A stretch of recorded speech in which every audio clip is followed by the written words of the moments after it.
악인들의 꾀를 따르지 아니하며 죄인들의 길에 서지 아니하며 오만한 자들의 자리에 앉지 아니하고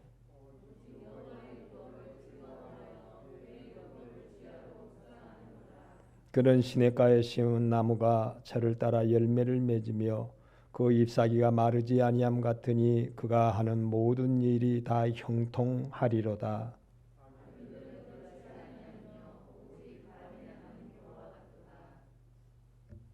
그러므로 악인들은 심판을 견디지 못하며 죄인들이 의인들의 모임에 들지 못하리로다.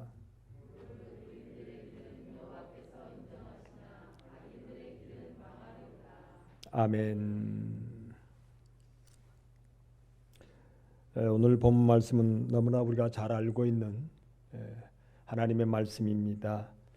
그러나 이 말씀을 다시 한번 우리가 살피면서 하나님 앞에 복된 열매를 결실하는 만사가 오늘 본문의 말씀대로 모든 일이 형통하는 우리 온 교회여 성도들이 될 수 있기를 축원하면서 이 말씀으로 깊은 하나님의 뜻을 헤아리고자 합니다. 올해는 누가 그러더라고요. 감나무가 봄철에 이 냉해를 입어가지고 감나무가 많이 죽었다네요. 죽기도 하고 어떤 감나무를 제가 그래서 가만히 감나무를 보니까 어떤 감나무는 한쪽은 죽었는데 한쪽은 살아 있어요. 또 어떤 감나무는 조금 살았고 나머지는 다 죽었고 또 어떤 감나무는 다 잘 살았고. 근데 왜 그랬는가 가만히 살펴보니까 감나무가요 의지가 있는 곳이 있잖아요. 앞에 조금 북풍을 막아줄 수 있는 의지가 있는 곳은 다 잘 살았어요. 그런데 이 북풍에 찬 바람을 그대로 맞는 그런 나무는 자칫 큰 감나무인데도 단감나무, 특별히 단감나무가 잘 죽는데요. 단감나무가 많이 말라 죽었어요. 얼어가지고 죽어버렸어요. 근데 이제 북풍을 맞으면서 그래도 한쪽에 조금 의지할 곳이 있는 곳에서는 그 가지가 살아가지고 그 가지로 인하여 다시 또 이렇게 살아나는 그런 모습을 제가 유심히 봤어요. 운동을 하면서도 이쪽 신정동으로 해서 역전으로 해서 경찰서 있는 데로 해서 이리 한 바퀴 도는데 거기 돌면서도 감나무가 북풍 쪽에는 다 죽었네. 그런데 북풍 반대쪽에 이렇게 가지가 좀 있는 곳은 그걸 피해 가지고 살아 있고요. 어떤 감나무는 보니까 북풍을 잘 피할 수 있는 그런 조건이 딱 돼 있는 거야. 북풍을 피할 수 있는, 북풍을 막을 수 있는, 의지할 수 있는 곳에 있는 감나무는요 멀쩡하게 그 봄 꽃샘 추위를 잘 이기고 잘 크는 모습을 보았습니다. 여러분, 이 세상이 참으로 갈수록 더 악해집니다. 물질 문명의 화려한 모습은 있겠지만 갈수록 악해지는 이 세상에서 우리가 하나님 앞에 형통하는 모든 일에 형통하는 복 있는 성도가 되려면 자꾸 하나님을 의지하는 그런 성도가 되라는 거죠. 하나님을 의지하지 아니하면 복되지 못하다. 하나님을 바라지 아니하면 결코 복된 결실을 이룰 수가 없다. 그렇게 말씀하고 있는 것입니다. 그래서 오늘 말씀에 시냇가에 심은 나무는 철을 따라 열매를 맺는데 그 잎사귀가 마르지 않고 그가 하는 모든 일이 다 형통하리로다 라고 하는 미래형적이잖아요. 형통했다, 했었다, 과거형이죠. 그런데 하리로다 라고 하는 것은 뭐예요? 미래형적이잖아요. 미래형적으로. 오늘 하나님을 의지하는 사람, 어떻게 하나님을 의지하면 앞으로 계속 하나님께서 이 험한 세상에서 형통하리로다. 미래형적으로 하나님의 복을 이루게 하시는가 우리는 살펴봐야 하겠다는 것이죠. 여러분 참으로 오늘 이 본문 말씀을 통하여 나와 여러분이 하나님 앞에 형통하리로다 할 수 있는 복 있는 성도 되기를 주님의 이름으로 축원합니다. 모든 그리스도인들이 복을 소원하죠. 물론 이 땅에서도 복을 소원하고 내세 영원토록 복되기를 소원합니다. 그런데 금생과 내세에 형통하기를 원한다면 오늘 본문을 깊이 우리는 상고하며 그 하나님의 뜻을 헤아리라는 것이죠. 그런데 먼저 오늘 말씀해 보니까 복 있는 형통한 복을 이루기를 원하는 사람은 악인의 꾀를 쫓지 아니해라. 악인의 꾀를 쫓지 말아라 그랬어요. 여러분 우리는 다 죄인이요. 우리는 다 악이 있잖아요. 죄 없는 사람이 없다고 성경에는 그렇게 가르치고 있습니다. 근데 우리가 이 죄인의 삶에서 어떻게 하면 악인의 꾀를 쫓지 아니하겠는가? 성경에는 육체의 소욕으로 살아가는 자는 결국은 악하게 되고 악할 뿐만 아니라 하나님 앞에 죽고 썩어질 것밖에 없다. 말라가는 가지에 아무런 열매를 결실할 수 없는 그런 생이 될 수밖에 없다라고 그렇게 말씀하고 있는 것입니다. 여러분 우리는요 이 세상을 살다 보니까 죄의 속성을 가진 육체가 우리에게 다들 있잖아요. 그런데 자꾸 육체를 통하여서 이 험한 세상을 살다 보니까 육체에 뭐가 생기냐면 꾀가 생기는 거예요.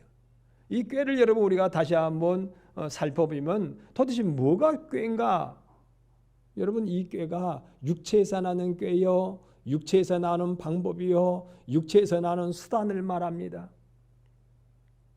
자기의 목적을 이루기 위해서, 자기의 육체의 목적을 이루기 위해서 수단을 쓰고 방법을 쓰고 하다 보니까 거기에 따르는 것이 거짓이요 속임이 다가오죠. 그래서 그런 것을 이길 수 있는 사람은 복을 향하여 나아가는 사람이라는 거예요. 복 있는 사람이요 형통함을 이룰 수 있는 사람이다. 그리스도인이다. 오늘 본문이 그러니까 지금 안 믿는 자들에게 악하게 살아가는 사람들에게 주시는 교훈이 아니라 믿는 자에게 주시는 교훈이거든요. 너가 정말로 복 있는 사람, 모든 일에 형통할 수 있는 삶을 살아가기를 원한다면 악인의 꾀를 쫓지 말아라. 네 마음속에 끊임없이 육체의 꾀가 일어나지만 그 육체의 꾀를 다스리고 정복할 수 있는 믿음의 사람이 되라는 거예요. 정복할 수 있는. 여러분 그래요. 육체의 삶을 통하여서 자꾸 끊임없이 우리는 생각이 나는 거죠. 이렇게 해서 내 욕구를 이루고 저렇게 해서 내 욕구를 이루려고 할 때에 수단이 동원되고 방법이 동원되고 그러다가 거기에 거짓이 동원되고 속임이 동원이 되죠. 누가 말하기를 그런 말 하잖아요. 장사하면서 손해본다고 손해보고 판다고 하는 말은 다 거짓인 말이라는 그런 말도 있잖아요. 어쨌건 자기의 어떤 요구하는 것을 이루려고 할 때에 그렇게 거짓을 일삼고 그렇게 속일 수밖에 없는 것이 인생사다. 그런데 하나님은 참으로 너가 복되기를 원한다면 이런 꾀를 쫓아가지 말아라. 하나님 앞에 정직하게 진실하게 살라는 거예요. 진실하게 살아봐라. 세상의 역사를 보면 여러분 악인의 역사가 형통한 경우가 없습니다. 악한 나라가 장구한 역사 가운데 복을 받는 그런 나라는 없어요. 참 우리나라는요 반만년 역사라고 그러죠. 우리나라는 이 반만년 역사 속에 우리는 그렇게 남에게 못할 일을 안 하는 민족으로 그렇게 역사 가운데 기록이 되어 있습니다. 다른 나라를 침공해서 다른 나라를 억압하려고 하는 그런 민족성이 없고 오히려 늘 침공을 당하고 늘 억압을 당하는 그런 약자의 위치에 있는 민족이었어요. 그래서 여러분 우리나라가 창건이 될 때 고조선이라고 그러죠. 무슨 사상을 가지고 이 나라가 창건됐다고 그래요? 홍익인간이라 그러잖아요. 널리 인간 세상을 유익하기 위하여서 이 나라가 창건되었어요. 이 나라가 고조선, 조선이라고 하는 나라였는데 조선이 이시조선이라고 하는 나라가 있기 때문에 우리가 거기다가 옛날 조선이라고 하는 이름을 붙여가지고 고조선이라 그런 거죠. 고조선이라고.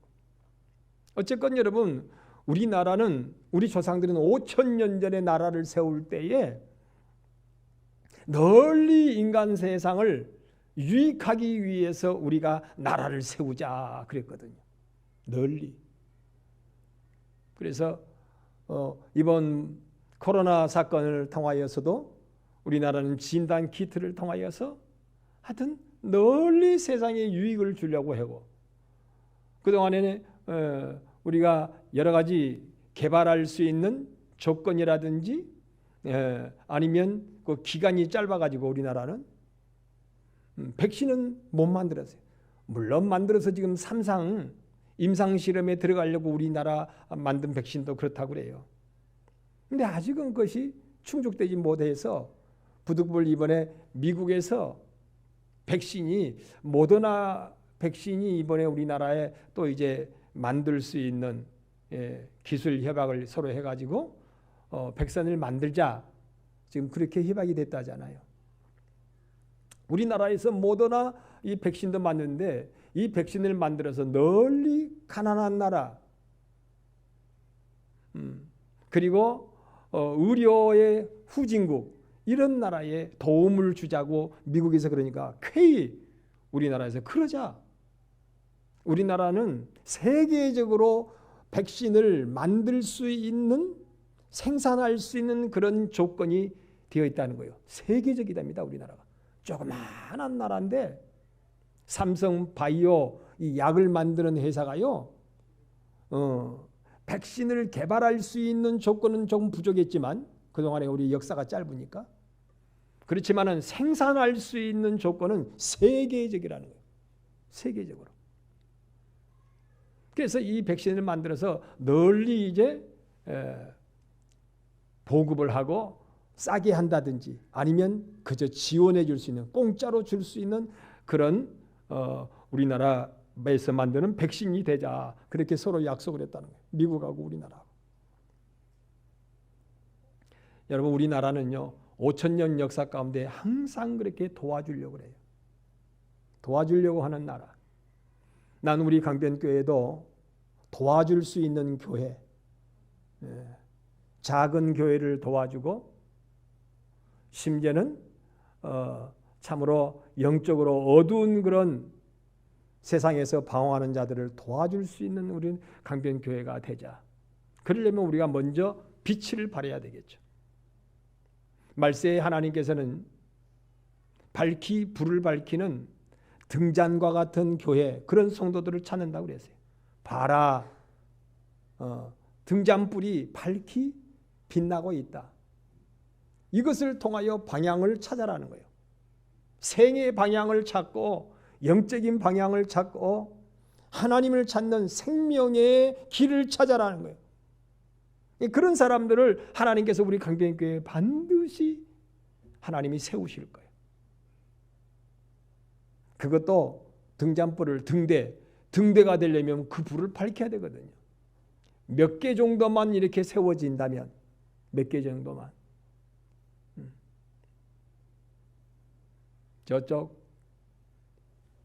저쪽으로 하나 저쪽으로 하나 저쪽으로 하나 이쪽으로 하나 말이죠. 가운데 이쯤 하나. 제가 늘 생각하는 걸 5개 정도만 여러분 햇불과 같이 빛나는 등대 같은 그런 우리 성도들이 5명만 기적을 일으킨다면요. 우리 남원이 환하게 빛나는 그런 우리 남원이 될 줄로 믿습니다. 더운 것 같아요? 요거 들어요? 괜찮아요? 예.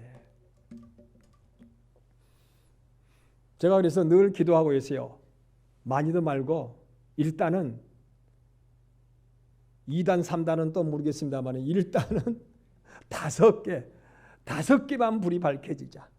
동서남북으로 밝혀지고 우리 강변교회 중심에서 그리고 우리 이쯤에서 또 여기에 또 불을 밝히는.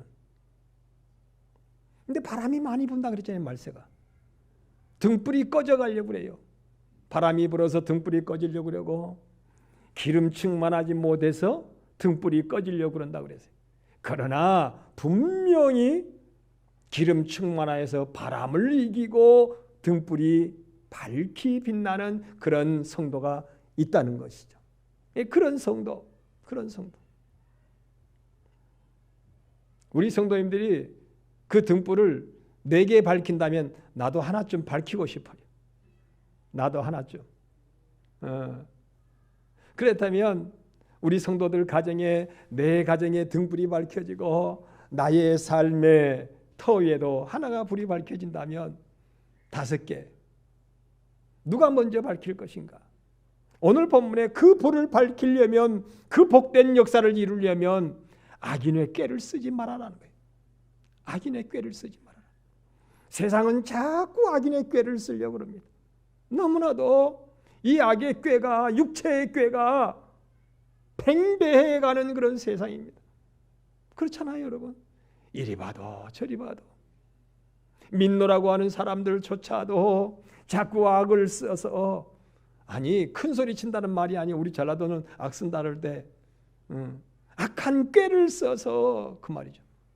악한 꾀를 써서 살아요. 자꾸 악한 꾀를 써서 악한 꾀를 통하여 살면 지금은 초반은 잘 나가는 것 같지만 하나님이 역사 가운데 보면 반드시 그 사람은 오래가질 않아요. 소련이라고 하는 나라가 힘이 없어서 망한 것이 아니에요, 여러분. 그렇다고 지혜가 없어서 망한 것도 아니에요, 소련이. 여러분, 소련의 지혜, 기초과학이 대단하거든요. 미국이 입을 쩍 벌릴 수밖에 없는 그런 대단한 것을 만들어냈어요, 소련이. 거기다가 여러분 소련은 자원도 엄청나요. 그렇잖아요. 지금도 유럽의 소련의 자원을 통하여 그들이 살고 있잖아요. 기름이 나고 가스가 나고.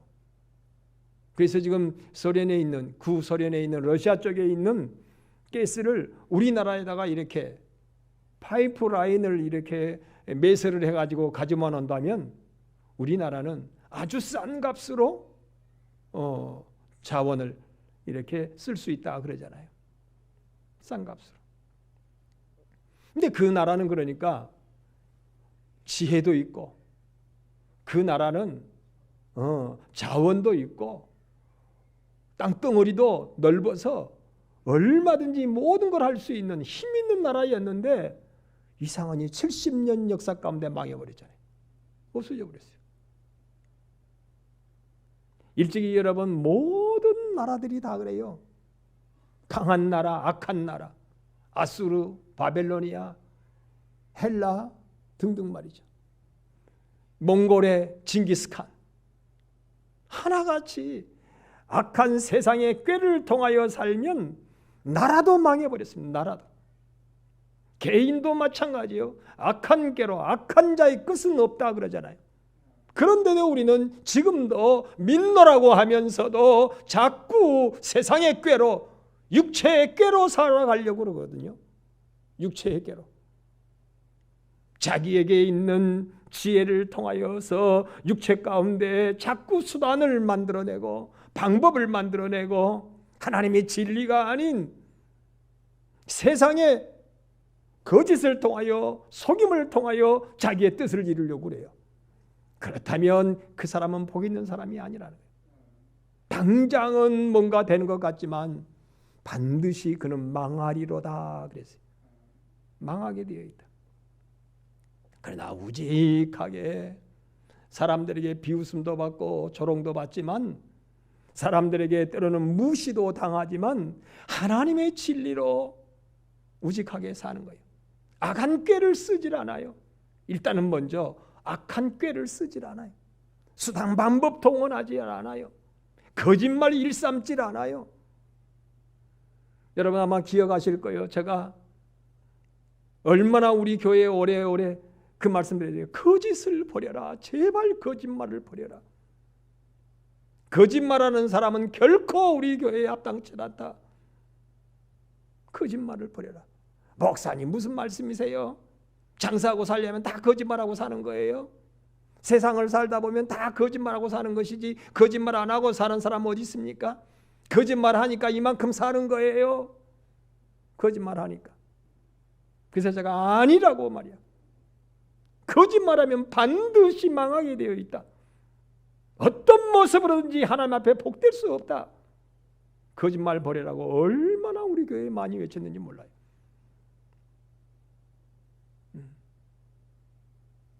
오늘 말씀에 복 있는 사람이 되기를 원한다면 그 악한 꾀가 거짓이에요. 악한 꾀가 세상의 수단 방법이에요. 악한 꾀가 세상의 그 모든 육체에서 나오는 그런 것들이에요. 육체에서 나는 것들이. 결코 악은 하나님 앞에 영구히 복될 수가 없습니다. 순간에 복될 수는 있어요. 순간에. 악한 사람이 더 잘 되는 것 같아요. 우리나라에도 여러분 지난날에 민주주의의 나라로 가는 과정 가운데 우리나라가 얼마나 많은 아픔을 겪었습니까? 근데 그때 약하게 산 사람들 어찌 정말이 좋은가요? 결코 좋지 않아요. 누구라고 말하지 않겠어요. 이게 유튜브를 타고 전국으로 나가는데 누구라고 지명하면 또 뭐라고 할 거 아니에요. 누구라고 말하지는 않지만 여러분 그때는 잘 나가는 것 같고 그때는 형통한 것 같고 그때는 복된 것 같지만 악하게 사는 사람 결코 복되지 못합니다. 복될 수가 없어요. 복될 수가 없어요. 그래서 오늘 말씀은 악한 꾀를 버리는 사람이 진짜 복 있는 사람이다. 그 사람은 지금은 형통하지 않는 것처럼 보이지만 반드시 하나님이 그에게 형통하리로다. 미래형적으로 앞으로 형통하게 되는 하나님의 복을 이루는 사람이 될 것이라는 거예요. 하나님의 복을 이루는 사람이 될 것이다. 우선 꽃감 먹기 다는 여러분 악을 통하여 형통하기보다는 하나님의 약속의 복을 이루어서 지금은 형통하지 못하지만 나중은 큰 형통의 복을 이룰 수 있는 우리 강변의 성도들이 되기를 주님의 이름으로 축원합니다. 진짜 형통한 복을 이루기를 원한다면 악한 꾀를 버려라. 악한 꾀를 버려라. 두 번째 말씀입니다.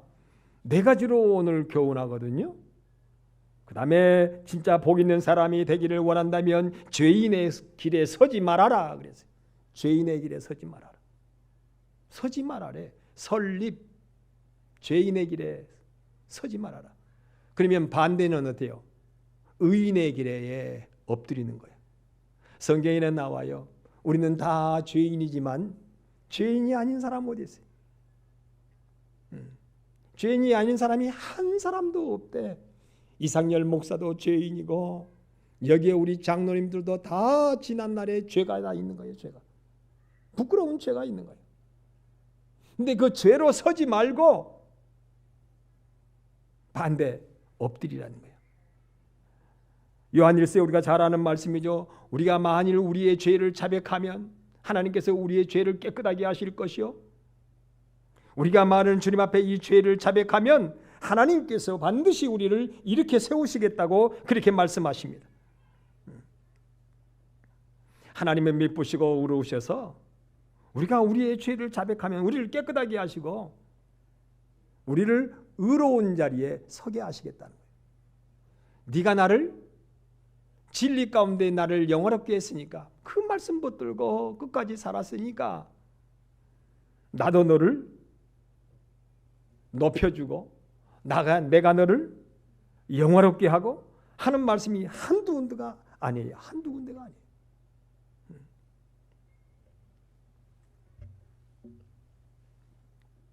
그래서 하나님은 두 번째, 엎드리는 자가 되라는 거예요. 나 잘났소 하고 서지 말고, 그 말이죠. 나 잘났소 하고 서지 말고 하나님 앞에, 하나님 나는 죄인으로서이다, 나를 불쌍히 여기시고 하나님 나를 구원하여 주시옵소서, 늘 엎드리는 그런 자세. 이런 사람은 뭐하다고요? 복 있는 사람이다. 여러분, 다윗이 온전해서 온전한 자가 아니잖아요. 아브라함이 온전해서 온전한 자가 아니잖아요. 세상에 남자가 어떻게 여자를 책임 못 져? 아브라함도 그렇잖아요. 자기 사랑하는 아내를 누이 동생이라면서 자기 살아보겠다고 남의 남자한테 그 여자를, 아니 이건 말도 안 되는 일이요. 그런 무책임한 남자가 어디 있어요? 그 사람이 누구냐면 아브라함이잖아요. 아니 세상에 자기 부인 놔두고 왜 남의 부인을 또 데려다가 자기 부인으로 삼아가지고 임신시켜버려요? 누가? 다윗이. 이런 부끄러운 죄가 많아요. 그 죄의 자리에 이제는 설 수가 없어요. 서서는 안 돼요. 그 자리에 서 있다면, 그런 자리에 우리가 거한다면 결코 우리는 복되지 못해요.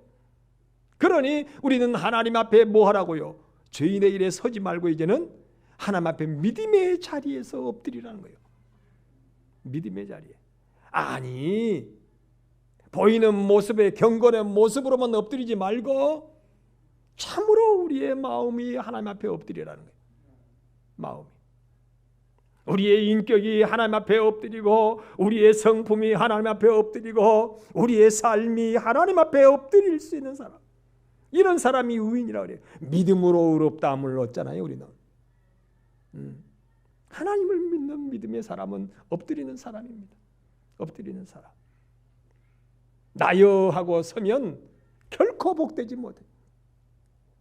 모세의 지팡이가 나여 하고 서면 뱀이었고, 그러죠? 그 뱀일지라도 주여 하고 엎드리고 꼬리를 내미니까 쓰임받는 지팡이가 되었더라. 그 지팡이는 홍해를 갈려버렸고, 그 지팡이는 반석을 깨뜨려서 생수가 나게 했고, 그 지팡이는 이스라엘 60만 명을 가나안 땅으로 이끌어 인도하는 그런 지팡이였어요. 그 지팡이, 모세에게 쓰임, 하나님으로 인하여 모세에게 쓰임받았던, 곧 하나님께 쓰임받았던 지팡이. 죄인이 아닌 사람 어디 있어요, 여러분? 죄인의 자리에 고집하지 말고 우리가 의인의 자리에 자꾸 엎드리라. 하나님이 도우심이 없으면 저는 설 수가 없습니다. 하나님 도와주시옵소서. 하나님, 그러나 나는 죄인으로서이다. 이거 기억하라는 거예요. 이거 기억하라. 물론 다 오늘 본문은요 연결이 되어 있습니다. 지금 따로따로 이거 뭐 이게 구분되어지는 것이 아니라 똑같이 연결되어 있어요. 그 다음에 이제 교만하고 오만하지 말라는 말씀으로 넘어가잖아요. 두 번째는 죄인의 길에 그렇게 서지 말아라. 죄인의 길에 서지 말아라. 우리는요 육신의 욕심을 이루려고 섭니다. 육체의 욕심, 그리고 육신의 정욕과, 두 번째는 뭐라고요? 안목의 정욕과, 세 번째는 뭐라고요? 이생의 자랑적인 것. 이게 육신적인 정욕 때문에 하나님 앞에 섭니다. 정욕 때문에. 두 번째, 안목의 정욕 때문에 명예스러운 것을 얻으려고 번쩍 섭니다. 사람들이. 이생의 자랑적인 것을 이루기 위해서 번쩍 섭니다. 그렇게 되면 하나님 앞에 복되지 못하다는 거예요. 섰다 하더라도 넘어지게 되어 있는 거예요. 그 사람. 부끄러운 모습으로 넘어집니다. 초라한 모습으로 넘어집니다.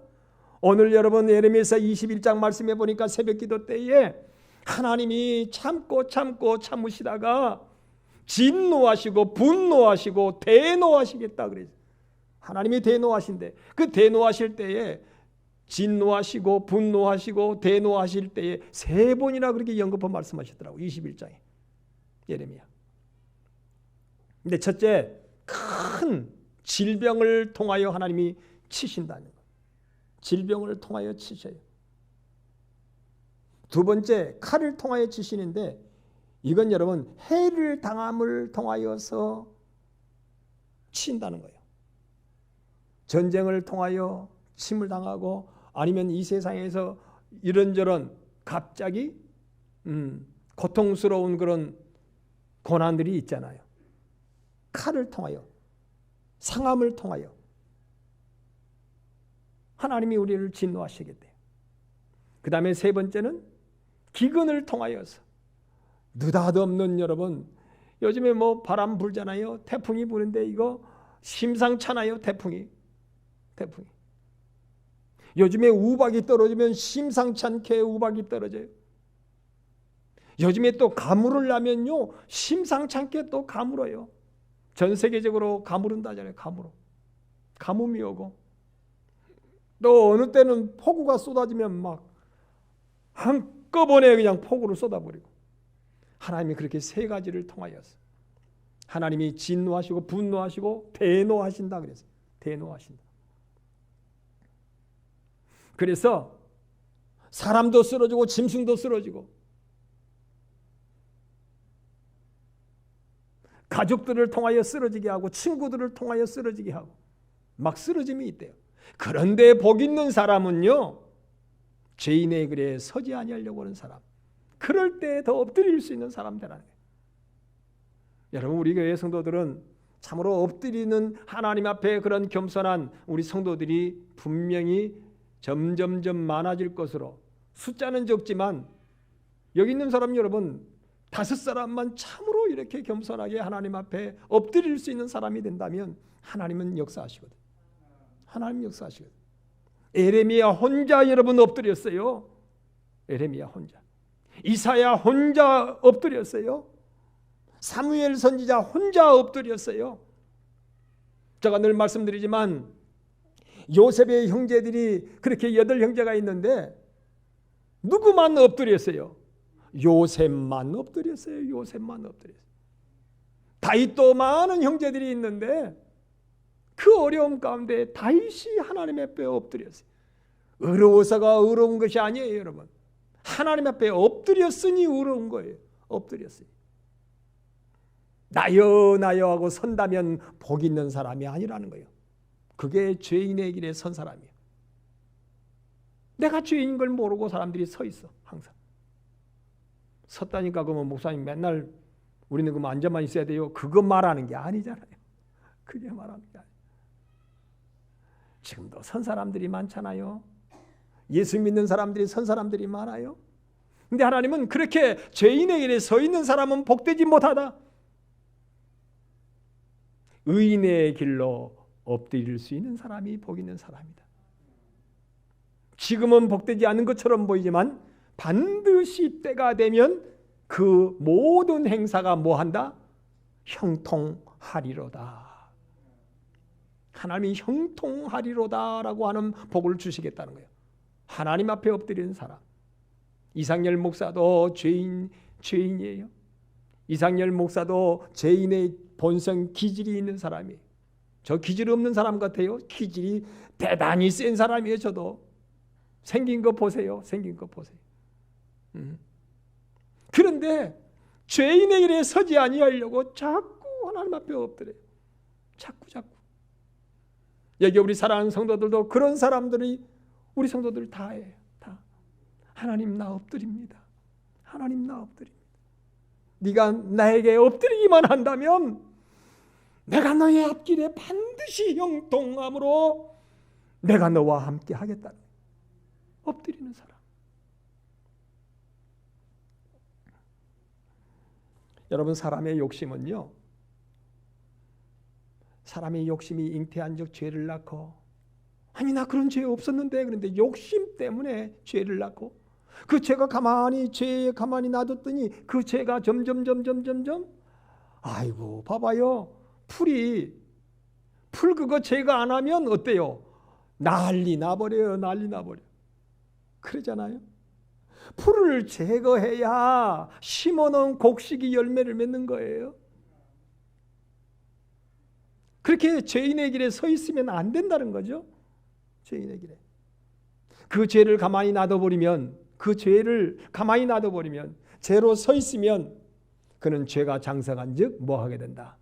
사망에 이르게 된다라고 생각해요. 안 되는 거예요. 그게 어떻게 열매가 결실하겠어요? 그렇게 꼿꼿이 서 있는데, 꼿꼿이 서 있는데, 그 죄의 모습으로 서 있는데, 육체의 욕심의 모습으로 서 있는데, 육체의 기질의 모습으로 서 있는데 어떻게 열매를 결실하겠느냐는. 제가 우리 집사람이랑 여 뒤에다 고구마 몇 개 먹고 싶어서 작년에 고구마를 하나도 못 먹었거든. 그래서 고구마를 몇 개 심어봤어요. 근데 그 전에 고구마를 심었는데 고구마 정도야 뭐 풀을 이기겠지 하고 그냥 옛날에 놔둬버렸어요. 심어놓고. 아 근데 6월달 장마가 오면요 난리가 나버려요. 난리가 나버려요.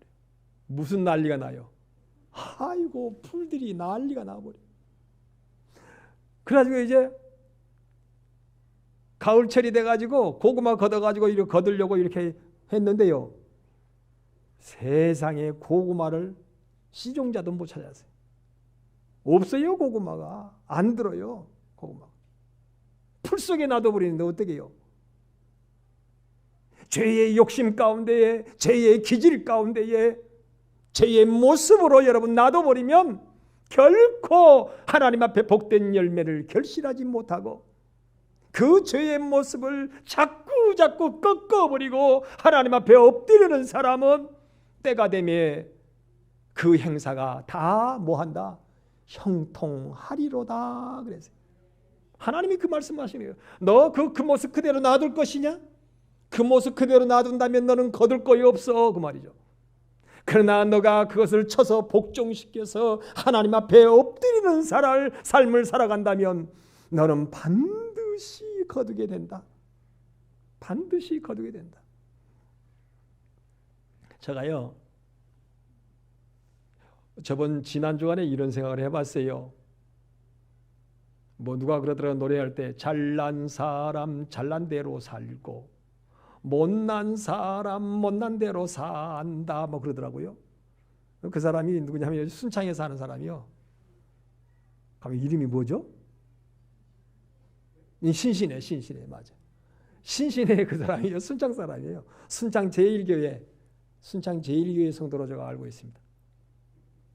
가지고 이제 그냥 떠가지고 지금은 뭐 그 노래 부르고 탤런트로는 인기를 못 얻었는데 그 노래 해가지고 인기 얻었어. 잘난 사람 잘난 대로 살고. 근데 잘난 것도 예쁜 것도 한순간이더라고요. 잘난 것도 예쁜 것도 똑똑한 것도 한순간이에요. 그렇잖아요. 70 넘어가면 잘난 것도 못난 것도 다 거기서 거반이에요. 피차 일반이에요. 70 넘어가면. 80 돼버리면 다 똑같아. 옛날부터 그런 말 하잖아요. 똑똑한 사람도 잘생긴 사람도 어여쁜 사람도 80 돼버리니까 다 똑같더라는 거예요. 다 똑같아. 어떤 사람이 잘난 사람이냐면요. 그냥 잘 사는 사람이 복된 사람이에요. 잘난 사람이.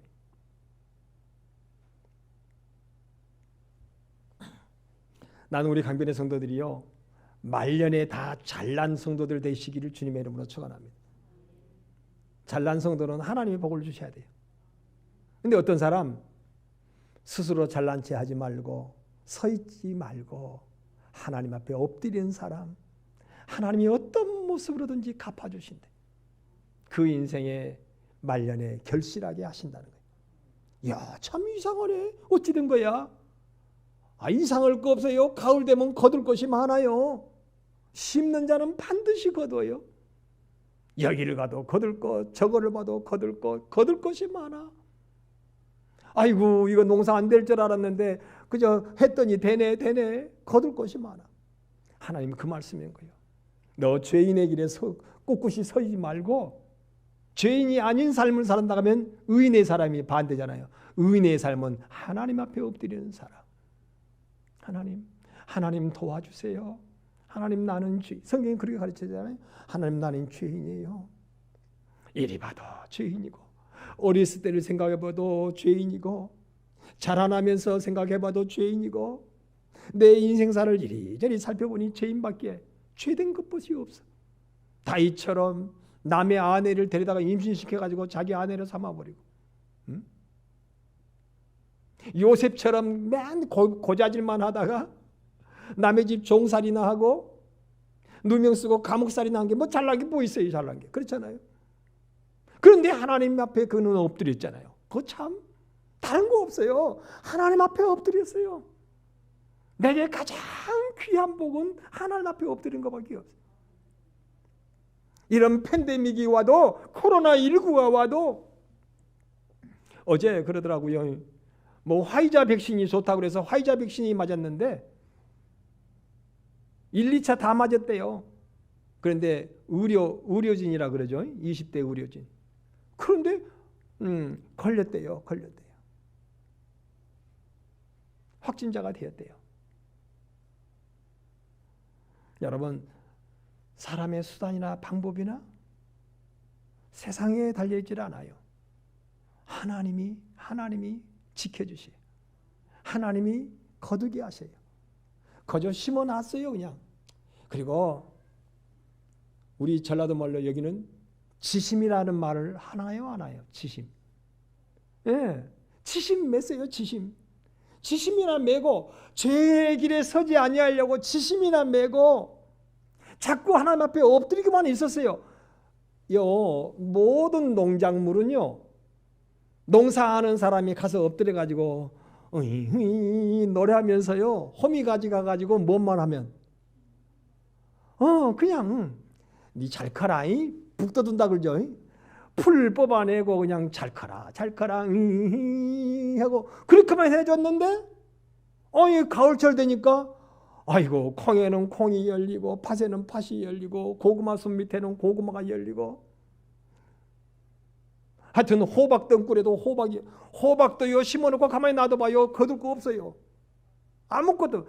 하여튼 초장에 잘 봐줘야 돼요. 호박도. 수박도 심어놓고 그냥 심어놓고 놔둬버리면 나중에 보면 수박 없어져 버렸어요. 가서 늘 김을 매줘요. 우리 이제 표준 말로는 김 매준다 그러죠. 잡초를 뽑아줘야 돼.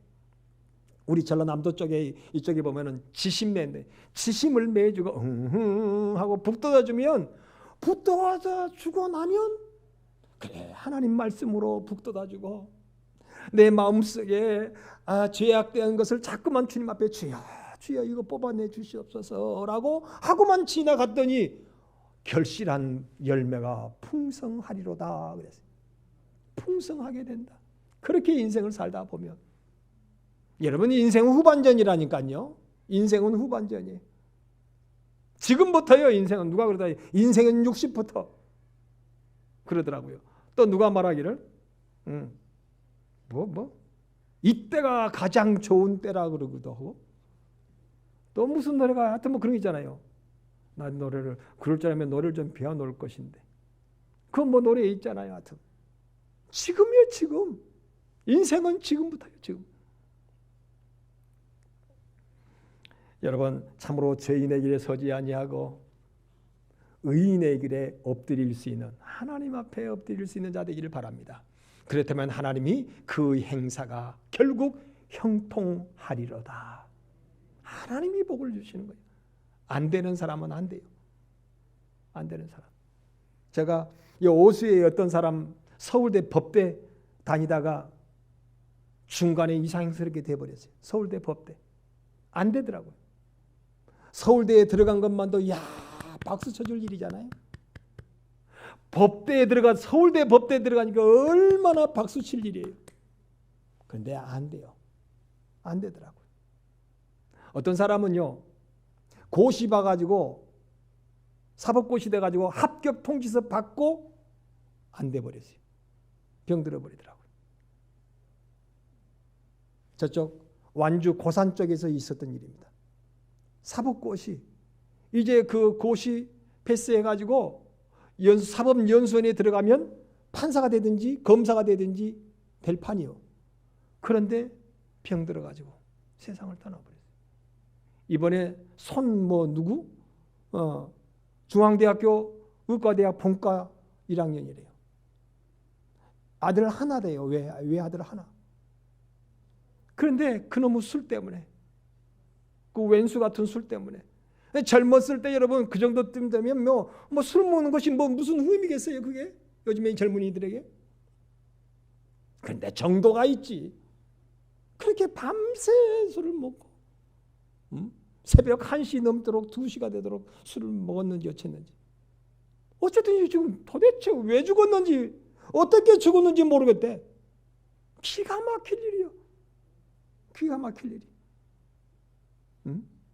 기가 막힐 일. 그러나 하나님 앞에 엎드리는 자는 복이 있도다. 여기 우리 본인이 있지만 참 감사한 일이네요. 난 우리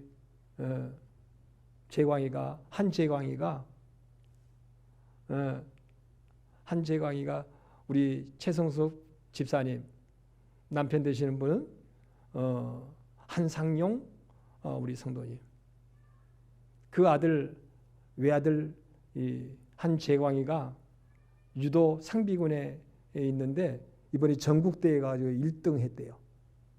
하나님께 영광입니다. 예, 전국대회에서 1등 했대요. 얼마나 감사한지 몰라요. 그런데 저번에 다리가 이렇게 다쳐가지고 지금 수술해서 심을 박아놨다고 그래요. 근데 그걸 박은 채 가서 경기를 해가지고 전국에서 1등을 해버렸대. 이야, 대단하네. 의지가 없이는 여러분, 굳건한 의지가 없이는 어머니의 기도가 있었다는 생각이 들어요. 하나님의 돌보셨지. 아니 정상적으로도 1등 못해요. 그거 전국대회에서 나간다는 거요. 다 날고 기는 사람들이에요. 정말 날아다니는 사람. 잡았다 그러면 사람들이 저 땅에 처박힐 수밖에 없는 그런 기술을 가지고 있는 사람들 다 하나같이. 근데 그 대회에 가가지고 1등을 해버렸어요. 몸에 쇠심을 박은 상태로 전국대회에서. 이건 어마어마한 대단한 일이에요. 너가 아프고 있지만 정말 하나님이 보호하신다면 너가 복되게 될 수 있다라는 증거잖아요. 증거.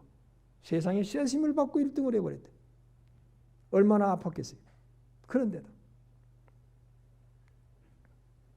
세 번째 복 있는 사람은 오만한 자리에 앉지 않는 사람이라고 성경이 기록합니다. 오만한 사람. 여러분 성경에는 많이 나오죠. 교만, 거만, 오만은 다 하나예요. 하나예요. 그래서 교만은 패망의 선봉이요, 거만은 넘어짐의 앞잡이라 그랬어요. 네가 인생을 살아가면서 특별히 그리스도 안에서 살면서 교만함을 다스릴 줄 알고 거만함을, 오만함을 다스릴 줄 안다면 너는 복 있는 사람이 될 거다. 너는 만사가 모든 일이 형통한 사람이 될 것이다. 여러분 사람은요 없어도 교만하고 오만합니다. 이 육체의 본성이 그러잖아요. 조금만 뭔가 기미만 있으면 오만하고 교만해요. 누가? 이상열 목사가. 난 그래요. 나를 가만히 보면요. 아니 없어도 교만한데 있으면 얼마나 교만할까라고 하는 생각이 들더라고요. 성도가 별로 많지 않아도 이렇게 교만한데, 성도가 여러분 1, 2층 꽉 3층까지 꽉 찼다면 1층에 비디오 지금 카메라 돌아가가지고 지금 TV 나오거든요. 1층에 성도들이 가득하고 2층에 성도 가득하고 3층에 성도 가득해봐요. 우리 교회 200명 훨씬 넘어가죠. 아니 1층은 그만두고 2층 3층만 해도 200명. 그렇게 되면 제가 얼마나 교만하겠어요. 나밖에 없는 줄 알지. 나는 그래서 설교해 놓고 우리 성도들이 힘이 없으면요, 아이고 내가 뭔가 설교를 잘못했는가 보다. 진짜 그래요. 아이고 도대체 어떻게 설교를 해야 되지? 내가 설교를 잘못해서 우리 성도들이 힘이 없는가 봐. 수요일이 돼도 예배도 안 나오고, 얼마나 말씀이 재미가 없어가지고 수요일 예배도 안 나오고, 얼마나 재미가 없어가지고 주일날 오후에도 안 나오고. 저는 정말 그럴 때 이야 이렇게 내가 무능한 종인가. 그런데 그래도 제가 교만하거든요. 교만해요. 정말 그래요. 없어도 교만한데 있으면 얼마나 교만했을까. 차라리 교만하려면 복을 안 받는 게 낫잖아요. 그래서 하나님 감사합니다. 다행입니다. 그러나 어쨌든지 제가 교만하지 않고 오만하지 않고 거만하지 않기를 원합니다. 이거 다스릴 줄 모르면 복되지 못하다라고 세 번째 말씀하고 있습니다. 참 여러분 이건 가장 중요해요. 되다가도 넘어져 버린데 반드시 그런 사람은 망할 수밖에 없대. 교만한 사람, 거만한 사람. 여러분 그러잖아요. 겸손한 사람에게는 사람이 가까이 하고 싶고요. 같이 교제하고 교류하고 싶어요.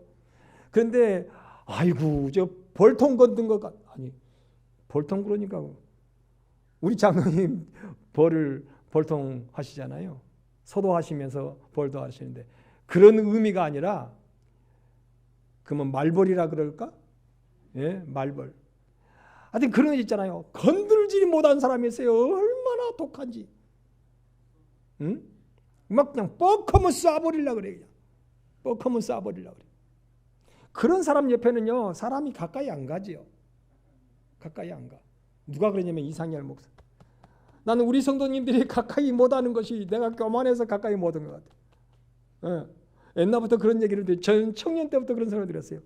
제가 청년회 회장이 됐는데 아이고 우리 회장님은 가까이 가지를 못하겠대. 예, 제가 잘 쏘거든요. 제가 청년회 회장 때 참 잘 쏘았어요. 만약에 하루만 빠졌잖아요. 그러면 제가 쫓아갑니다. 청년들. 왜 안 나왔냐고. 그렇게 몸이 불편하냐고. 막 쏘아대고 그런 식으로 믿음 생활하냐고 막 쏘아대고 왔어요. 그러니까 저 옆에 사람들이 아마 우리 성도들이 이 정도 버텨 있는 것도 얼마나 감사한지 몰라요. 많았으면 제가 막 더 쏠 거 아니에요. 더 쏠 거 아니에요. 근데 제가 못되라고 쏜 것이 아니라 어쨌든지 하나님 말씀 안에 형통하라고 쏘고 있는 거예요. 어쨌든지 성경에 보면 교만한 사람은 망하게 되어 있다. 그리고 거만한 사람은 반드시 넘어지게 되어 있다. 이런 오만한 사람은 결코 복되지 못하다라고 성경은 가르칩니다. 온유한 사람은 복이 있나니 땅에 기업을 얻는대요. 사람들을 자꾸 왠지 그 사람만 하면 온유하고 자꾸만 그 사람 가까이 하고 싶어. 우리 장로님 가까이 하고 싶고 우리 권사님 가까이 하고 싶고 우리 집사님 가까이 하고 싶어. 사람이 온유해. 온유한다는 것은 흠이 있어도 품어주고 조금 내 눈에 안 드는 모습이 있어도 자꾸 아이고 그냥 조금만 눈에 거슬리면 없어. 그냥 그 사람 조금만 눈에 거슬려. 그냥 꼭 바늘 끝에 서 있는 사람 같아. 이런 사람은 여러분 사람이 가까이질 않아요. 장사를 해도 여러분 여기요 공설시장에 장사를 하는데 이쪽 사람은 얼마나 다정다감한지 몰라요. 아이고 어서 오세요. 겨울이라도 문을 열어놔도요. 활짝 열어도 아이고 그래요. 아이고 답답하더니 문을 열어주셨네요. 아이고 좋은 공기하고 좋은 손님이 오셨네요. 자꾸 해봐요. 아, 문 닫아야지요. 그런데 어떤 사람은 그래요. 아니 들어오려면 들어오고 말라면 마지 왜 문을 열어놔요? 추운 공기 들어오고만 목이 들어오고 팔이 들어오고만 톡톡 쏴버린 사람이 있잖아요. 살라면 사고 말라면 마지 왜 만지기만 하고 그냥 간대야. 그러면 그 다음에 가고 싶어도 다시는 그게 가게 안 가요. 그렇잖아요. 조금 온유한 사람은 복이 있나니. 장사를 해도요. 손님들 베레벨 손님 다 있을 거 아니에요. 참 베레벨 사람 다 있지. 그런데 그냥 다 그 사람들 그냥 품어주는 거예요. 하여튼 그런 사람이라도 왔다 갔다 하는 게 낫지 뭐. 그렇잖아요. 오늘 잘해주면 다음번에 또 온다니까요. 다음번에 다른 사람 데리고 와 이제. 아이 이 집에 오니까 참 뭐 음식집을 한다면 음식은 크게 맛있는 것 같지 않은데 사람이 주인이 좋더만. 주인이 좋아. 김치 달라면 김치 주고, 오이장아찌 주면 오이찌 달라고. 얼마나 주인이 좋대. 3번 달라고 해도 주더만, 어이 그 집 가세 하고 와요. 그런데 한번 가가지고 김치 한번 주세요 사장님. 그러면 아까 줬잖아요. 그 몇천 원짜리 그 먹으면서 뭐 김치를 또 달라 그래요. 그래봐요. 그러면 다시는 그 집에 안 가버리네. 다시는 안 가버려. 지금 제가 식당 밥 얘기하려고 그러는 게 아니에요. 사람이 조금 온유하자는 거예요. 그 사람이 좀 모나게 굴어도 그 사람을 안아줄 수 있는 사람. 이상열 목사가 좀 그래야 되는데, 이상열 목사. 우리 성도들 조금 안아줘야 되는데, 그냥 몸뚱아리로는 못 안아줘도 마음으로, 성품으로, 인격으로 한 사람 한 사람 안아줘야 되는데, 여러분 그런 사람은 복이 있나니, 온유한 사람은 복이 있어요. 이렇게 거만하고 오만하고 이렇게 교만한 사람은 반드시 되다가도 안 돼버린대. 되다가도 안 돼버린대. 우리 성도들은요, 참으로 겸손할 수 있기를 바랍니다. 온유할 수 있기를 바랍니다. 오만하지 않고 교만하지 않고 거만하지 않기를 바랍니다. 그렇다면 반드시 그 인생은 하나님이 무슨 일을 만나든지 다 뭐하게 하겠다. 형통하게 하리로다. 앞으로 미래 형적으로 너 인생 말년에 반드시 내가 갚아주겠다 말씀하시는. 이거 부득불 시간이 조금 됐습니다. 근데 한 이제 저 시기가 10분 정도 됐는데 한 가지 더 말씀드려야 되겠잖아요. 복 있는 사람은 하나님의 말씀을 주야로 묵상하는 사람이다 그랬어요. 묵상한다 그러니까 내 친구 목사라기보다는 동창 목사님이 한 분이 있는데 그 사람이 내가 2009절까지 외우는 걸 알고 있다 그랬죠. 어떤 내 친구 목사는 369절까지 외우는 걸 내가 알아요. 근데 369절만 외워도요, 이거 엄청난 거예요. 369절 1시간 이상을 외워야 돼요. 성경을 1시간 이상 보기는 그거 외우고 있어야 돼요. 근데 어떻게 외우냐 보니까는 맨날 앉아가지고 그걸 컴퓨터에다가 입력시켜 놓고 돌리면서 외우고 있는 거예요. 계속 그것만 외우고 있는 거예요. 근데 사람이 성경은 많이 외우는데 뭐 하더라고요? 성품이 하나도 안 달라져. 제가 이야기했잖아요. 이거 보고 우리 그 친구 목사 좀 회개해야 돼. 예. 여기 전국으로 그거 볼란가도 모르겠네요. 친구들이니까. 지금 청주에 있어요. 청주에 있는 목사 회개하시오. 예. 2009절 알아요? 2009절을 외워요. 몇 장 몇 절, 몇 장 몇 절, 몇 장 몇 절. 얼마나 잘 외우는지 몰라. 근데 성도들이 안 와요. 왜 안 와요? 그 사람은 나보다도 더 톡톡 쏴요. 얼마나 쏘는지 몰라. 얼마나 쏘는지 몰라. 복 있는 사람은요, 하나님의 말씀 곧 주님을 마음속에 품고 사는 사람이에요. 이 하나님의 말씀을 주야로 묵상하는 사람은요, 그 말씀은 곧 예수님이에요. 늘 예수님으로 자나깨나 앉으나 서나 예수님을 마음에 품고 사는 거예요. 형통하든지 불통하든지 이런 일 저런 일 모든 일을 통하여 예수님을 마음에 품고 사는 사람이에요. 아니 성경 구절을 많이 외우니까 복이 있다. 아니에요. 분명히 저는 주의 이름으로 말씀드립니다. 많이 외운다고 복 있는 사람이 아니에요. 그 말씀이신 예수님을 자나깨나 주야로 묵상하며 잠을 잘 때나 일할 때나 예수님을 마음에 품고 사는 사람이 복 있는 사람. 어떤 사람하고 싸워도 예수님을 마음에 품고 살아요. 싸우는 일이 있어도. 세상의 이런저런 죄의 자리에서도요, 늘 예수님을 품고 사니까 자꾸 나로 살던 사람이 죄로 살던 사람이 누구로 가버리는 거예요? 예수님으로 주 안으로 사는 거예요. 말씀 안에 사는 거예요. 말씀 안에. 그래서 고린도전서 말씀해 보니까 네가 나를 하나님의 말씀이요. 네가 나를 귀하게 여기니까 나도 너를 귀하게 여기고 네가 나를 주야로 묵상하니까 나도 주야로 네와 함께하고 있고 그게 무슨 말씀이에요? 주님으로 함께 산다는 거예요. 네가 말씀을 항상 존중히 여기니까 내가 너를 존중히 여기고, 네가 말씀을 참으로 말씀을 붙들고 주님을 붙잡고 사니까 내가 너를 영화롭게 하겠다 그랬어요. 형통하게 하시겠다. 성경에 어디 한두 구절입니까 그게? 그런데 고린도전서 1장 30절의 말씀에 대표적으로 그러니까 너희는 하나님께로부터 나서 그리스도 예수 안에 있고 예수는 하나님께로 나와서 우리에게 지혜와 의로움과 거룩함과 구속함이 되셨으니. 잠언서 4장 7절에 보니까 7절 이하의 말씀 보니까 지혜, 예수님이죠. 지혜를 얻어라. 예수님을 얻어라. 마음속에. 너희 물은 너의 얻는 것을 가져 명철을 얻을지니라. 예수님을 얻으라는 거예요. 그를 높여라. 그리하면 그가 너를 높이 들리라. 만일 그를 품어라. 그 마음을 예수님을 품고 살아라. 그러면 너를 영화롭게 하리라 그랬어요. 예수님을 품고 살면 영화롭게 되는 복을 받는데. 근데 우리 믿는 사람들이 그러잖아요. 교회에 나올 때는 예수님 품고 사는 거 있는 것처럼 보이는데 생활 가운데서는 예수님 잊어버리고 살잖아요. 그냥 나여 하고 거짓되게 살고 세상 육체로 살고 살잖아요. 주님을 마음에 품고 살아라.